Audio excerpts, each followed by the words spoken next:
Drage gledalke, dragi gledalci televizije Exodus, z nami je gospa predsednica Nove Slovenije in pa ministrica za Slovence po svetu, Ljudmila Novak. Tema našega pogovora so nujno predsedniške volitve in se vam zahvaljujemo, gospa predsednica, za to pripravljenost in za ta pogovor. Zakaj se je Nova Slovenija odločila, da podprete skupnega kandidata z Socialno-demokratsko stranko Slovenije? Nova Slovenija se je letos odločila, da ne bo imela svojega kandidata na predsedniških volitvah. Zato smo se odločili podpreti dr. Milana Zvira, ki z nami deli tudi naše vrednote, vse tisto, kar v Novi Sloveniji spoštujemo in za kar mislimo, da mora zastopati predsednik države. In zato smo imeli lahko delo. Med vsemi temi kandidati nam je gotovo dr. Milan Zvir najbližji in smo ga tudi z veseljem podprli. Kako je pa članstvo sprejelo to odločitev?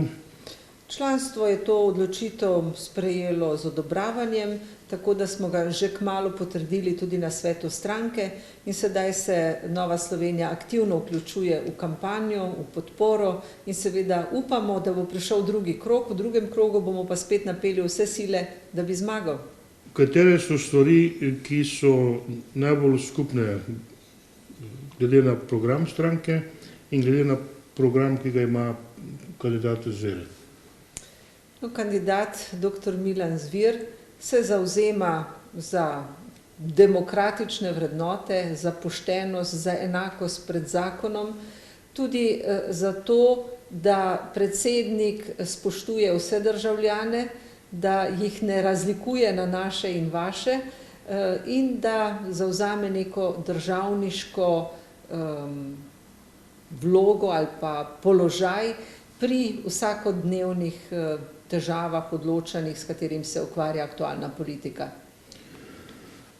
No, letošnje volitve so nekaj posebnega, ker je v bistvu malo kandidatov, samo 3, 2 sta iz klasične levice, drugi niso dobili dovolj podpore.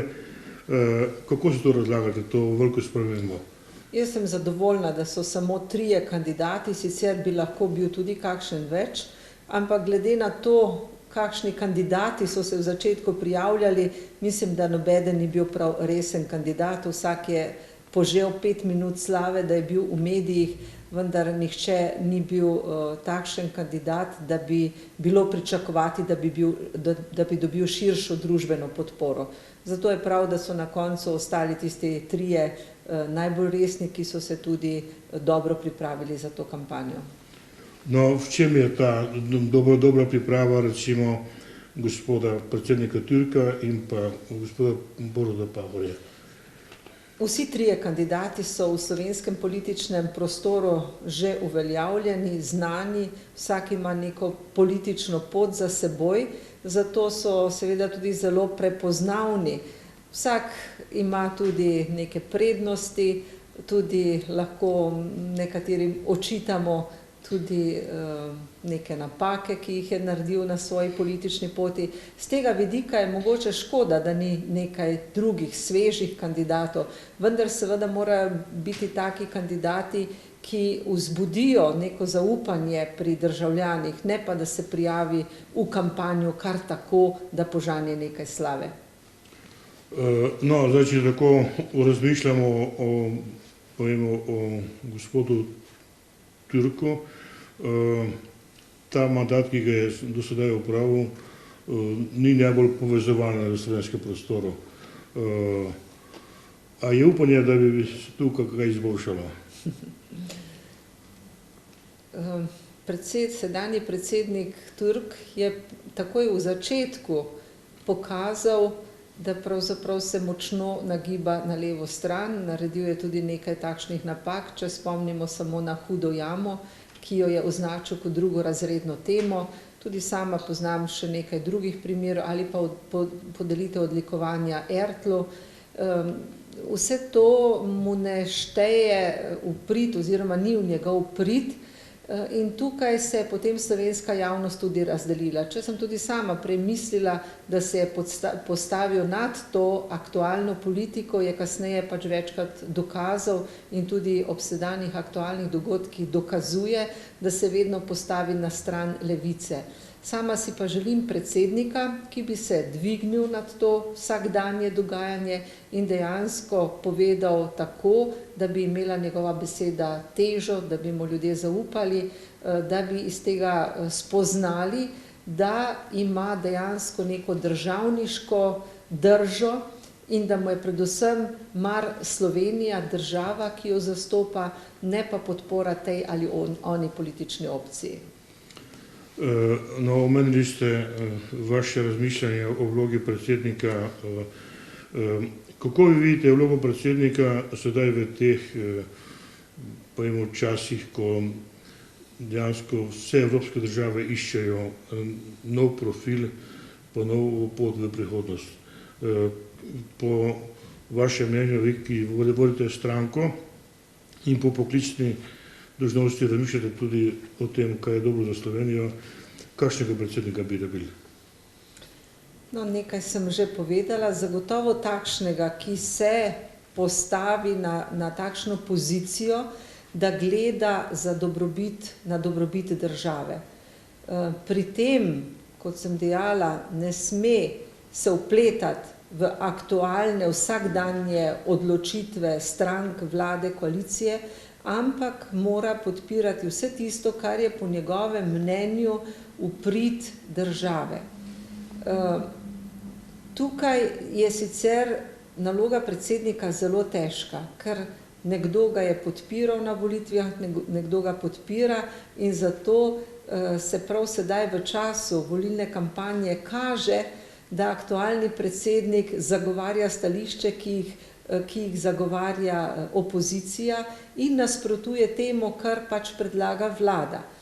Po mojem mnenju bi moral nevtralen predsednik predvsem izluščiti tisto, kar je dobro za državo in pri tem se izogniti kritikam o vsakdanjih političnih odločitvah, ampak dejansko imeti v mislih prihodnost, podpreti, dajati tudi državljanom neke pozitivne spodbude, v nekem smislu tudi spodbujati vlado, da misli državniško, da dela državniško in se ne toliko opredeljevati o posameznih točkah.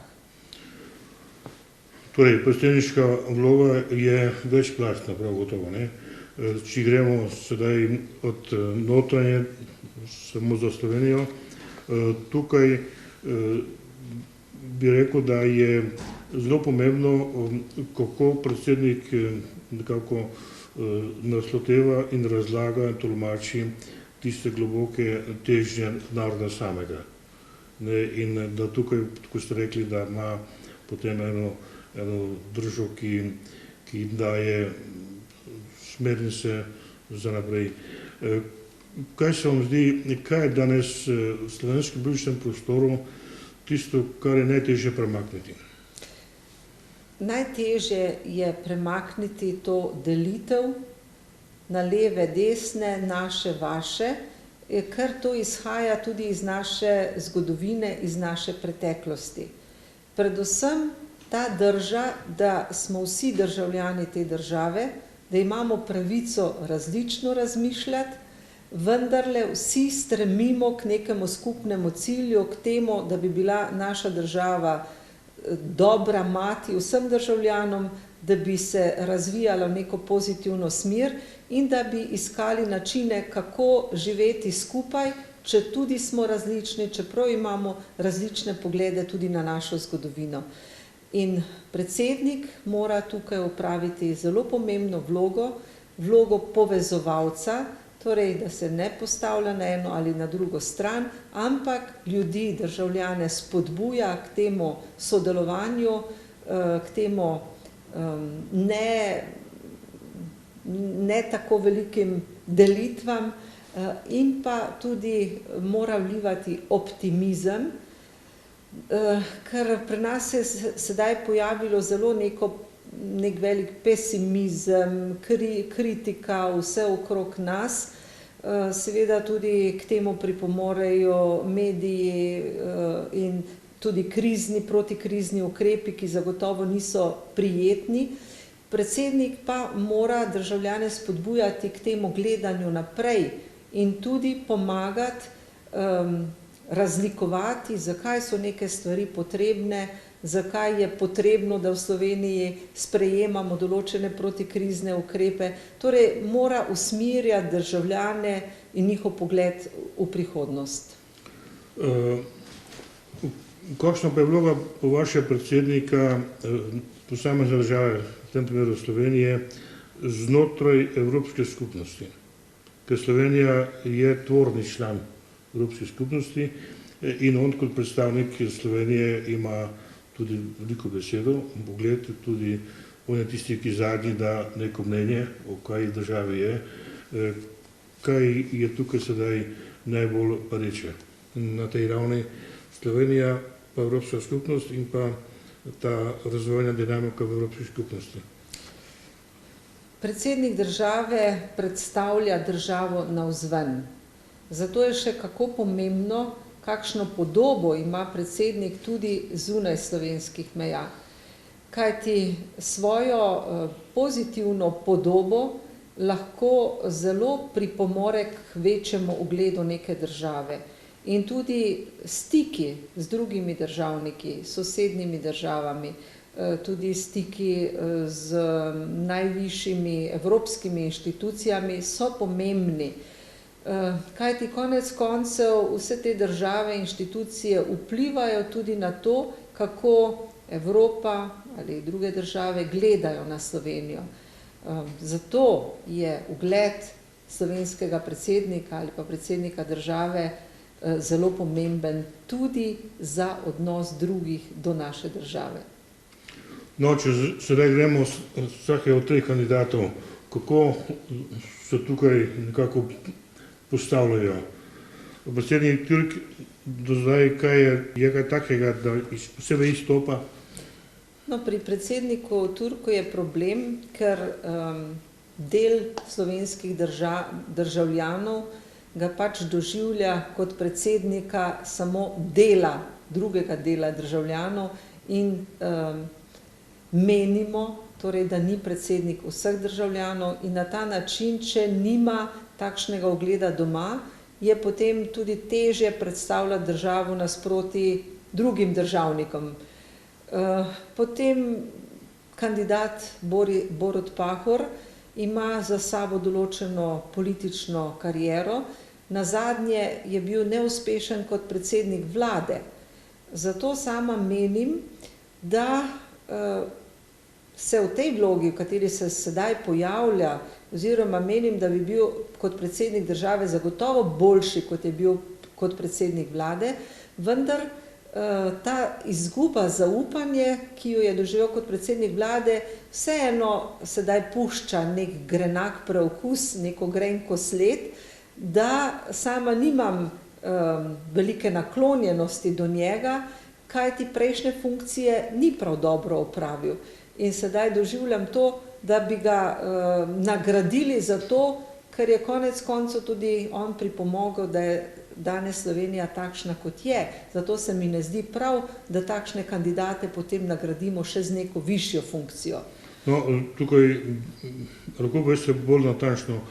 Izgubo zaupanja znotraj državljanov, se pravi nas sami, ker je vsakega zadolžil za 4000 evrov, preko državnega proračuna. Kako pa vi predstavljate njegov ugled v evropskem okvirju? Ker vtis je, da je tudi Evropa mu rekla, da naj vstopi. Ja, zagotovo v Evropi ne more imeti prav visokega ugleda nekdo, ki je državo tako zadolžil, oziroma zaradi njega je prišlo tudi do predčasnih volitev, oziroma ni potegnil odločilnih potez za izhod države iz krize. Zato ga verjetno tudi evropski voditelji lahko gledajo kot na človeka sicer z nekim, bom rekla, pozitivno, če tako rečemo, vendar kot državnika oziroma kot predsednika vlade pa ga niso doživeli kot uspešnega. Zato ne verjamem, da ga z velikimi simpatijami sedaj gledajo kot morebitnega predsednika države.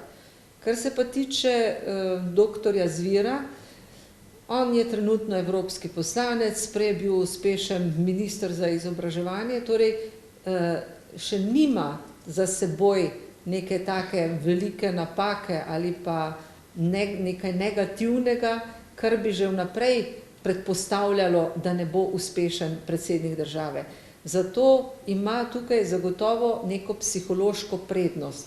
Torej ni storil takšnih napak, nima negativne podobe in tudi to se mi zdi dobro in mislim, da takšen kot je, kot osebnost, ima vse možnosti, da dejansko postane predsednik vseh državljanov in da se dvigne na to vsakdanje aktualno dogajanje in zagovarja tisto, kar je v resnici dobro in prav za vse.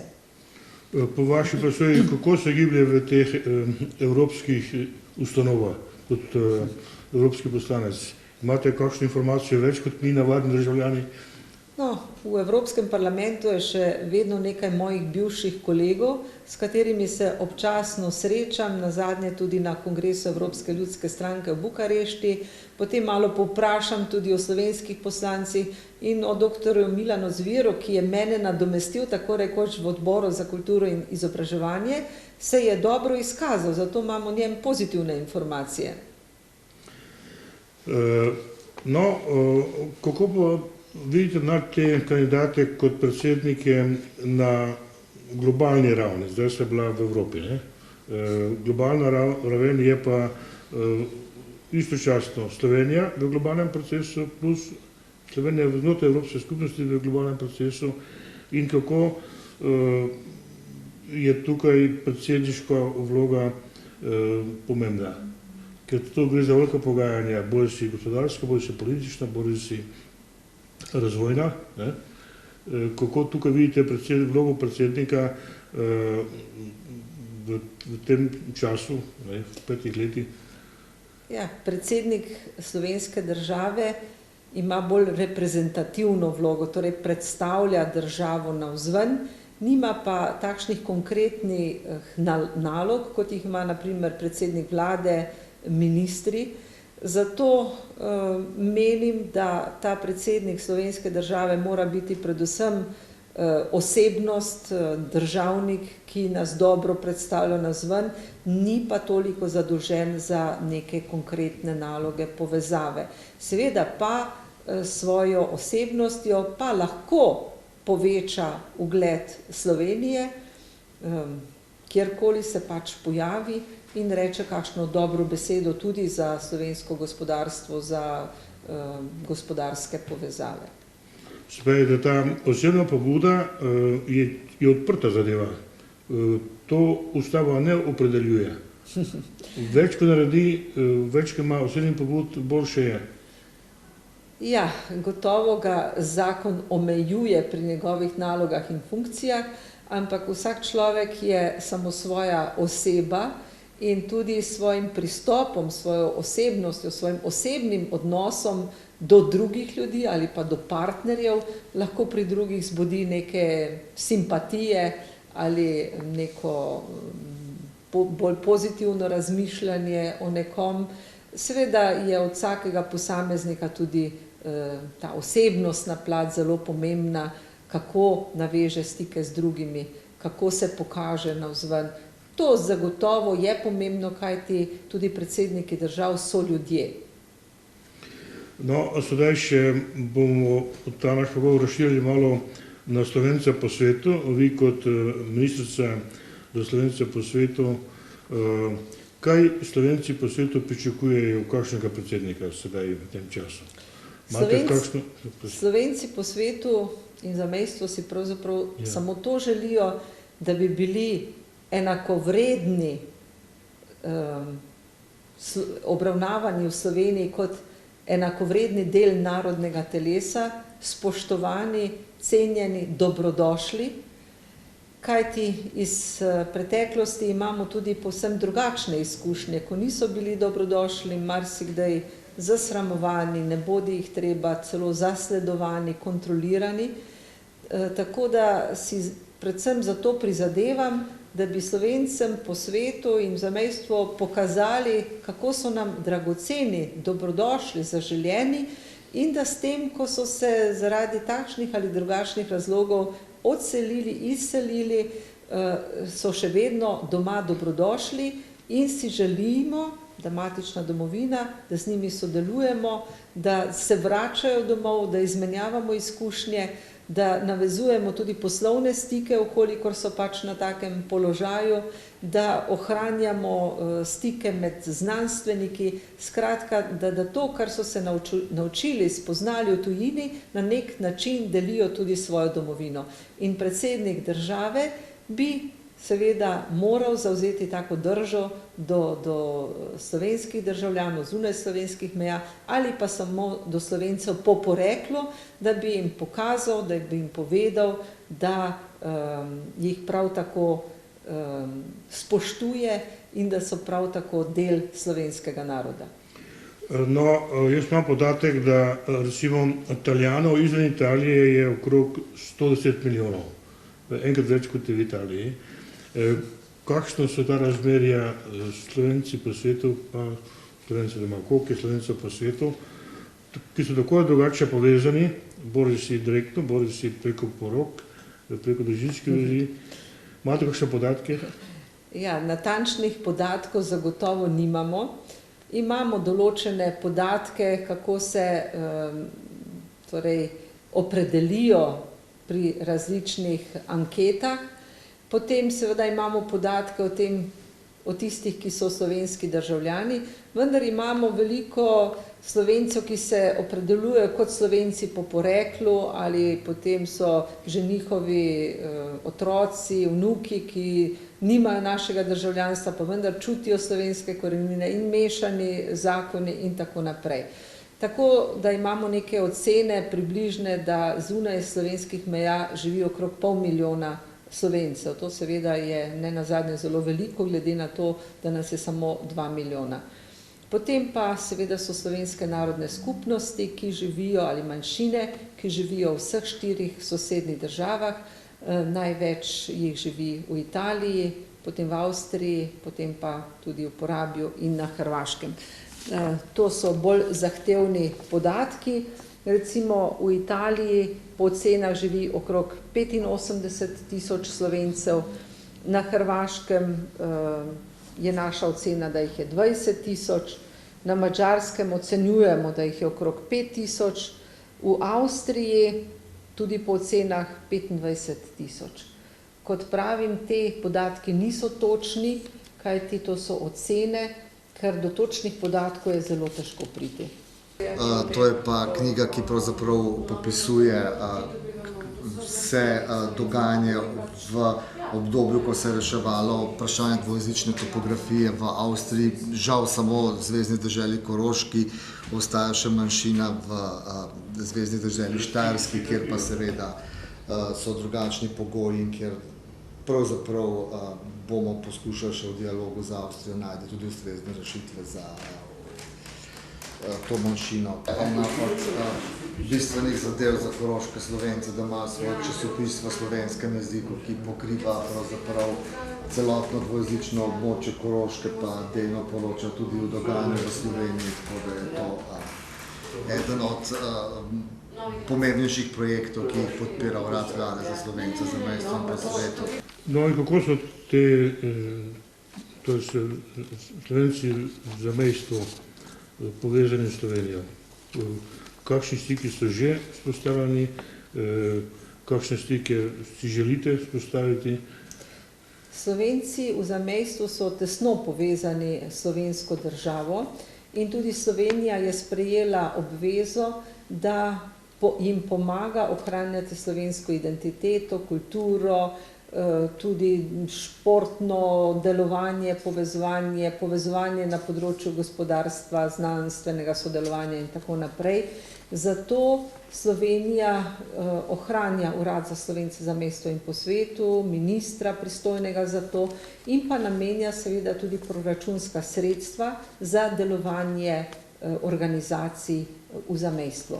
Tako podpiramo krovne organizacije manjšinske v teh državah, potem pa tudi številna društva, ki se prijavljajo na razpis našega urada.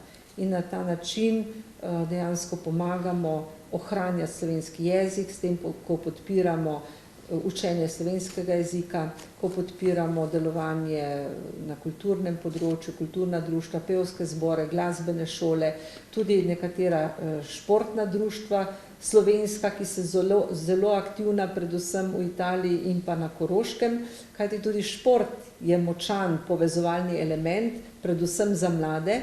In v teh klubih se govori slovensko, se tam srečujejo in na ta način so mladi tudi motivirani, da se ohranjajo jezik, da se ga učijo, da se med seboj povezujejo.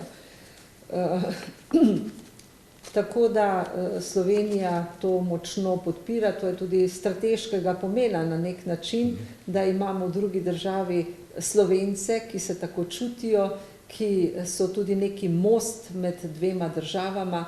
V marsičem tudi, vsaj v zadnjem času to ugotavljamo, pomemben dejavnik pri gospodarskem sodelovanju, pri regijskem povezovanju in zadovoljstvom ugotavljamo, da se tudi odnos do Slovencev tako na Hrvaškem oziroma v Porabju, na Koroškem in pa v Italiji izboljšuje in da tudi večinski narod ne gleda več na Slovence kot na nekoga, ki je moteč element, ampak enakovreden državljan.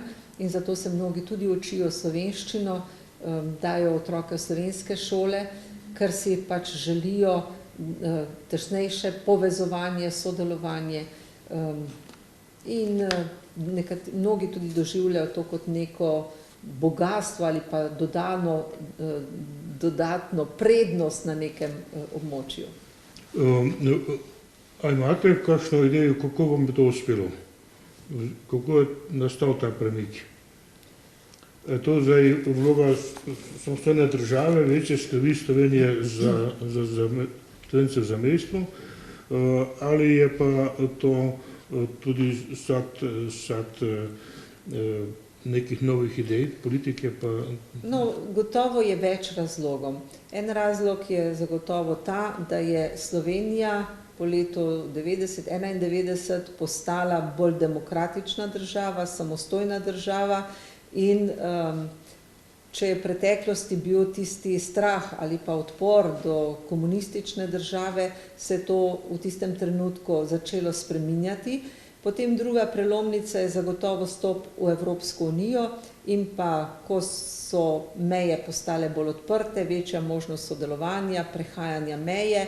Torej, ti strahovi, ki so bili v preteklosti močno prisotni, so izginili in zato se je naenkrat ta prostor bolj odprl in možnost sodelovanja, povezovanja se je seveda povečala. Potem pa tudi nenazadnje demokratizacija oziroma spoznanje, da je vsekakor v sodobnem času bolje, da sodelujemo, da se povezujemo in da neke nacionalistične težnje in pa zaostrovanja zagotovo niso v prid sožitja. Vse to je pripomoglo k temu. Sodelovanje tudi v tem dejavnik miru med državami. Ja, no, Slovenija si seveda z vsemi temi sosednjimi državami dobro sodeluje, ima dobre gospodarske povezave, trgovske povezave, zato je gotovo prav, da se potem tudi manjšina ni ovira, ampak nek dodaten most, neka dodatna spodbuda za še boljše sodelovanje. Kako pa vi gojite, pospešujete sodelovanje Slovenci na tujem, se pravi ne v sosednjih državah, Je to preko društev, ali je to preko veleposlaništev, ali je to preko česa drugega? Ja, oboje. Torej Slovenija ima svoja diplomatska in konzularna predstavništva po svetu. Mi kot Urad za Slovence v zamejstvu in po svetu seveda sodelujemo tudi z našimi veleposlaništvi in konzularnimi predstavniki, hkrati pa je naše težišče usmerjeno na slovenska društva, ki delujejo po svetu. Predvsem s tistimi društvi imamo tesne povezave, ki se prijavljajo tudi na naš razpis, na razpis urada. Za Slovence po svetu je sicer namenjeno precej manj sredstev, kot pa za Slovence v zamejstvu, pa vendarle je to nek simboličen znak, da jih Slovenija podpira, torej jim dajemo neka simbolična sredstva. Na nas se obračajo potem tudi za razne informacije, povezave, tako da smo z mnogimi v tesnih stikih, povezavah, ko pridejo v Slovenijo, nas tudi obiščajo, potem tudi mi z urada obiščemo ob raznih obletnicah, tako na najvišjem nivoju kot ministrica, pač izbiram tista društva, tiste države, kjer je več Slovencev, kjer so neke okrogle obletnice in na ta način jim dajemo tudi neko dodatno spodbudo za njihovo delovanje. Torej, gospa ministrica, Slovenci v zamejstvu so organizirani preko krovnih organizacij in vemo sedaj, kako to deluje. Se pravi, da so vključeni v njihovo družbo tam, kjer so, pa spet imajo nekaj pisma slovenskega. Kako pa so organizirani Slovenci v zdomstvu, tam, kjer niso to narodne manjšine? No, tudi tam so povezani, delujejo neka društva, klubi, velikokrat tudi katoliške misije, ki opravljajo prav tako izredno pomembno vlogo pri povezovanju Slovencev. V Združenih državah Amerike ocenjujemo, da je okoli 250.000 Slovencev, v Kanadi jih je okoli 40.000, v Argentini več kot 30.000, v Avstraliji okoli 25.000, v Evropi pa jih je največ v Nemčiji, ocenjujemo okoli 50 do 60.000, potem v Limburgu, to je nekdanje rudniško območje na tromeji Beneluxa, jih je okoli 20.000, potem jih okoli 7.000 živi v Veliki Britaniji, Franciji okoli 25.000 in pa potem še v državah nekdanje Jugoslavije okrog 37.000. No, v Evropi lahko rečemo, da so najbolje organizirani v Nemčiji. Tam imamo tudi nekaj slovenskih duhovnikov, torej v katoliških misijah, tam se najbolj redno srečujejo. Potem je tudi zveza društev v Nemčiji, tudi nekaj učiteljev slovenskega jezika, torej šole, kjer se učijo slovenščino.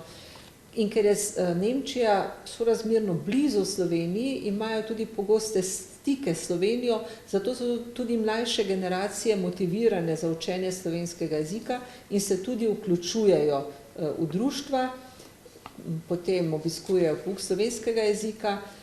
Mnogi se potem vračajo tudi v Slovenijo, nekateri potem, ko grejo v pokoj, ko dobijo penzijo, veliko časa preživijo v Sloveniji. Se pravi, ta razdalja je tako kratka, da je to mogoče. Potem dobro organizirani so tudi Slovenci na Švedskem. Letos so praznovali tudi 50-letnico slovenske katoliške misije na Švedskem, torej tudi tam se dobro povezujejo. Dobro so organizirani naprimer tudi v Švici, ker imajo vsakoletno romanje v Einsiedeln, katerega sem se tudi sama letos udeležila. Potem seveda, tako kot so organizirani v Argentini, je pa svojevrsten fenomen, ker že tretja generacija govori odlično slovensko, imajo slovenske šole, društva, tako da to je res nekaj posebnega tudi v svetovnem merilu, kako njim uspeva ohranjati slovenstvo. Prihajajo v Slovenijo razni pevski zbori na turneje, obiskujejo sorodnike, nekateri so se tudi vrnili v Slovenijo in sedaj tukaj živijo. Medtem ko v Združenih državah Amerike tam je drugačen problem, tam pa mlajše generacije se ne vključujejo več toliko v društva, so določene izjeme, kot je na primer Cleveland, sicer pa ohranjajo nekako, zavedajo se svojih slovenskih korenin, vendar mlajši ne prihajajo več v društva in nad tem pogosto tožijo starejši. Mi smo naredili klube, sedaj pa mlajše generacije več ne prihajajo. Podoben problem imajo v Avstraliji, kjer so prav tako v 50-60 letih, ko se je največ Slovencev iz ekonomskih razlogov odselilo tja, so tam naredili velike klube s kegljišči, dvoranami in tako naprej. Sedaj pa mlajše generacije več ne prihajajo tja in točno ne vedo, kaj s tem početi, kako na novo obogatiti dejavnosti v teh prostorih. Tako da vsaka država ali pa skupnost ima pač neke svoje probleme ali pa značilnosti. Nekje jim bolj uspeva ohranjati to slovenstvo, živost tudi v teh društvih, klubih, nekje pa malo manj.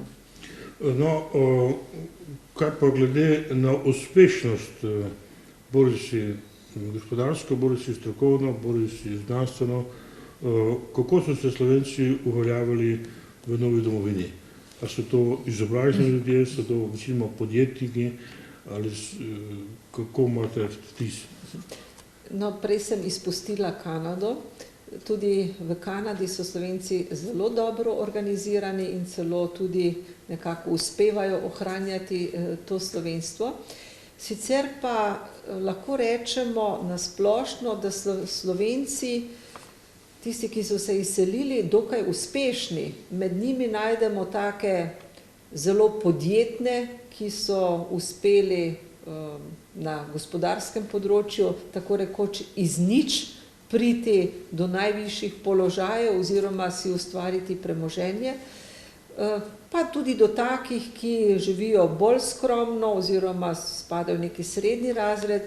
V glavnem pa lahko rečemo, da vsi ti Slovenci, ki so šli s trebuhom za kruhom, so znali delati in so tudi si ustvarili dovolj za svoje življenje. Torej, med njimi ponavadi ni revežev ali pa takih, za katerih mora država skrbeti, ampak so svojim delom, svojo pridnostjo, iznajdljivostjo največkrat tudi uspeli. V sodobnem času je pa, torej, če v preteklosti so bili to manj izobraženi ljudje, ki so znali predvsem delati, lahko za sodobni čas rečemo, da se izseljujejo bolj izobraženi ljudje, predvsem mladi, ki bodisi želijo uspeti na svojem poklicnem področju in vidijo zunaj več možnosti, ali pa se odločijo, da gredo za nekaj časa v tujino, da naberejo novo znanje, izkušnje, ali pa tudi taki, ki v Sloveniji niso dobili ustreznega delovnega mesta in pač so odšli v tujino, kjer vidijo več možnosti. Mi si pa seveda prizadevamo, da bi z njimi čim bolj ohranjali stik, zato tudi delamo neke mreže mladih, ki se izseljujejo, znanstvenikov, gospodarstvenikov, da bi z njimi ohranili stike in da bi tudi z njimi sodelovali, da bi k njim napotili tudi tiste, ki sprašujejo po takih ljudeh. Potem podpiramo tudi različne konference, ki jih organizirajo civilne organizacije povezane z izseljenstvom. Na primer, Svetovni slovenski kongres je letos organiziral konferenco novinarjev iz sveta, je bila zelo dobro pripravljena, obiskana, in pa tudi konferenco mladih, ki se izobražujejo v tujini, znanstvenikov, študentov, in tudi to je bila zelo zanimiva konferenca, ko smo slišali tudi, zaradi česa so mladi odšli nabirati znanje v svet, kaj jih je navdušilo, kakšne načrte imajo v prihodnosti. Ali pa tudi znana je tudi konferenca gospodarstvenikov, ki so uspeli zunaj slovenskih meja, zdravnikov. Mi na uradu pa letos pripravljamo tudi konferenco, na kateri bodo sodelovale uspešne Slovenke, ki so uspele zunaj slovenskih meja na različnih področjih, kot umetnice, znanstvenice, tudi z gospodarskega področja, pisateljice. Tako da ta konferenca bo pa decembra. Obstaja kakšen, vsaj približen pregled, koliko je recimo univerzitetnih profesorjev, koliko je vrhunskih znanstvenikov, koliko je uveljavljenih umetnikov, umetnic? No, zdaj te statistike ravno ne poznam. Kot sem dejala, pa pripravljamo oziroma dograjujemo te podatke, tako da delamo neko mrežo tudi na tem področju.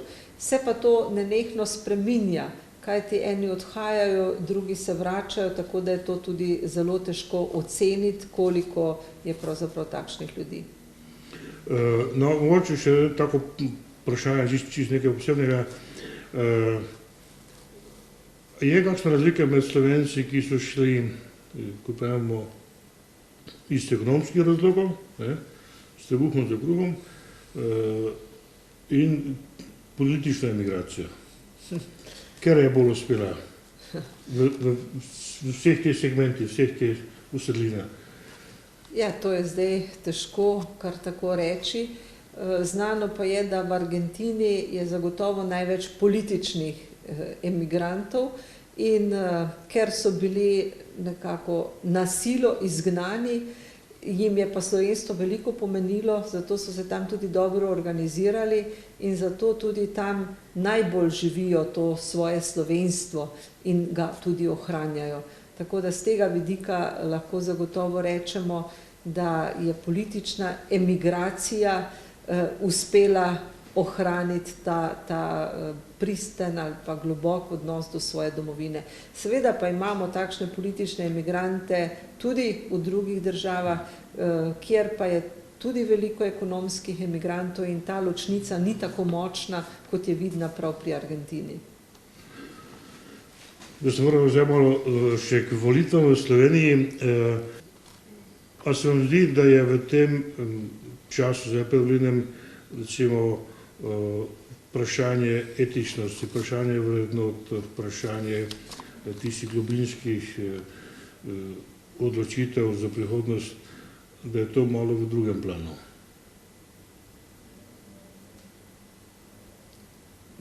Da imamo v Sloveniji takšno krizo, je gotovo vzrok za to tudi kriza vrednot. In v vsakem času, ko tudi nastopi ekonomska kriza, se ta kriza vrednot še kaže v toliko večji meri. In v takem času je potem prihaja tudi do več nestrpnosti, nepotrpežljivosti, tudi do več, bomo rekli, mogoče raznega nasilja. Zagotovo je pa čas volitev tudi takšen čas, da premislimo nekatere stvari o naši družbi in predsedniške volitve so zagotovo tudi primeren čas, da se vprašamo, kaj slovenska družba potrebuje, kakšnega predsednika potrebuje, katere so tiste vrednote, ki jih mora poosebljati in kakšna figura predsedniška, torej kakšen človek bi nam lahko pomagal, da to krizo prebrodimo ali pa da bi bil nam državljanom zgled, da bi se napotili za njim. Vemo, da v zgodovini so posamezne osebe, ki so bile karizmatične, lahko celo državo popeljale na drugačno pot. Zdaj, glede na to, da te naše tri kandidate sorazmerno dobro poznamo, težko verjamem, da je kateri izmed njih tako karizmatičen, da bi se to v Sloveniji dejansko tudi zgodilo. Pa kljub temu pa sem prepričana, da kandidat, ki ga osebno podpiram, ki ga tudi Nova Slovenija podpira, dr. Milan Zver, vendar je človek neke širine, nekih vrednot, ki lahko vliva državljanom neko zaupanje, neko trdnost in zato si seveda želim, da bi postal naš predsednik. Veliko omenjajo tudi neko brezbrižnost do politike, češ to ni stvar, resna stvar. Je razlog za to v tem, da je dober del ljudstva dejansko nekje razjarjen, užaloščen, nezadovoljen, ali pa tudi predvsem v tem, da je zamišljati sodobno družbo pa res težka zadeva, ker je zelo kompleksna, zapletena in je težko nekako dati neki karizmatično rešitev, da je to stvar in vsestranskega znanja in velike volje do sprememb in potem tudi tudi nekega globinskega uvida, kaj nas čaka prihodnosti v Evropi. Kako posojate kandidate pod tem vidikom? Kateri je tukaj človek, ki največ obeta? V času krize so takšne poteze, ki jih mora sprejemati sedanja vlada, zagotovo nepriljubljene. Vsi tisti državljani, ki se zavedajo, da ne moremo več trošiti, kot pridelamo, seveda vedo, da so takšne poteze potrebne. Ko pa nekdo na svoji koži občuti posledice teh potez, pa je seveda malo manj zadovoljen, ker pač vsak najprej se zave svoje lastne bolečine. Zaradi tega seveda zgublja politika veljavo. Potem v Sloveniji se srečujemo tudi z mnogimi koruptivnimi zadevami, z razočaranjem, zaradi tega, ker vemo, da mnogo tistih, ki so naredili nekaj narobe, ali Evropa ali državo, če tako rečemo, ali neko podjetje, ali se ve, da je nekaj narobe, še niso odgovarjali pred zakonom. Jaz seveda upam in si prizadevam, da bi vse to, kar se je zgodilo v preteklosti nepoštenega, da bi to razkrili, da bi ljudje tudi odgovarjali, še posebej, če so si na nepravičen način nekaj prisvojili. Prav je, da takšni ljudje odgovarjajo in tudi povrnejo tisto, kar ni njihovo. Kar se pa tiče predsedniških kandidatov, veliko smo o njih že povedali. Jaz seveda že zaradi tega, ker pač podpiram doktorja Milana Zvira, moram reči, da je pokončen človek. Vem, da tudi v svojem zasebnem življenju dela tisto, kar govori, in da se je tudi izkazal, bom rekla, tudi v vsakdanjem življenju, da mu ni težko delati tudi tistih del, ki niso tako proslavljena, od gospodinjstva do dela na kmetiji in tako naprej. Torej je človek, ki prime za vsako delo. Zdaj, pravzaprav ne rada govorim kritične stvari o drugih kandidatih. Vseeno pravim, da smo vsi ljudje z boljšimi in slabšimi lastnostmi, pomembno je, katere prevladujejo in za katere si bolj prizadevamo. Seveda vsak ima svoj način delovanja.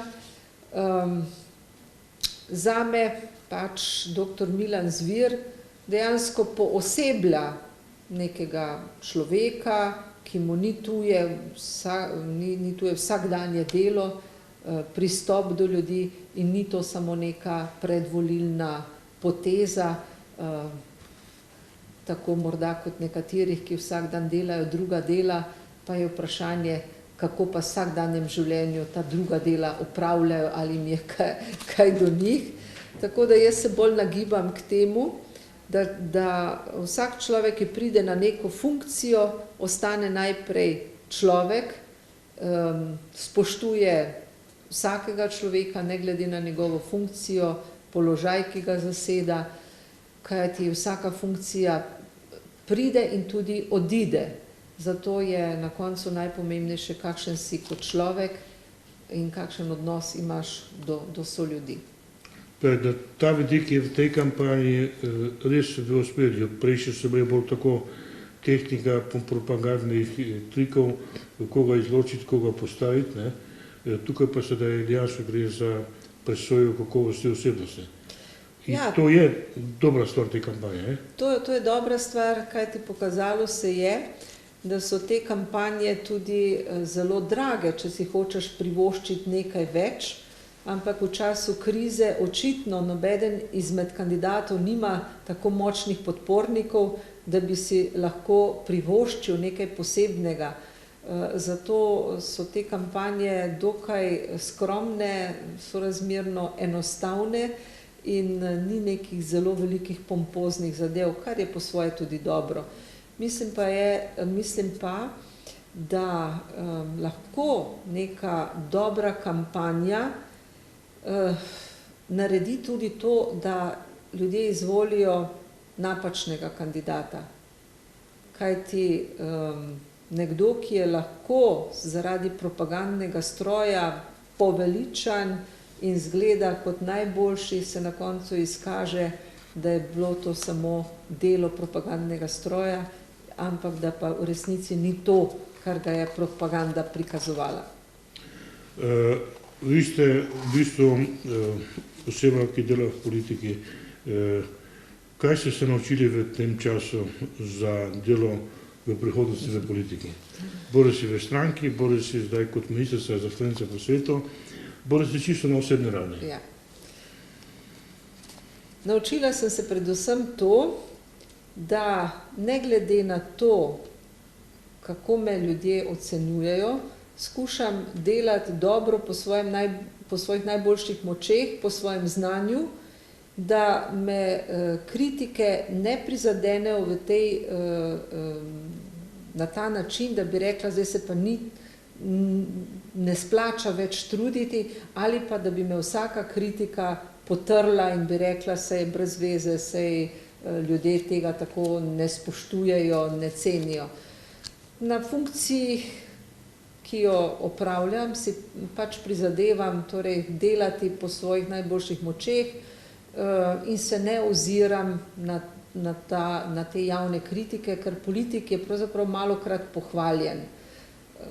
Prej se vidi ali pa napihuje nekaj negativnega, no, velikokrat iz medijev o sebi izvem tudi kaj takšnega, kar prej nisem vedela, ne. Ja. Ja, to se pogosto dogaja.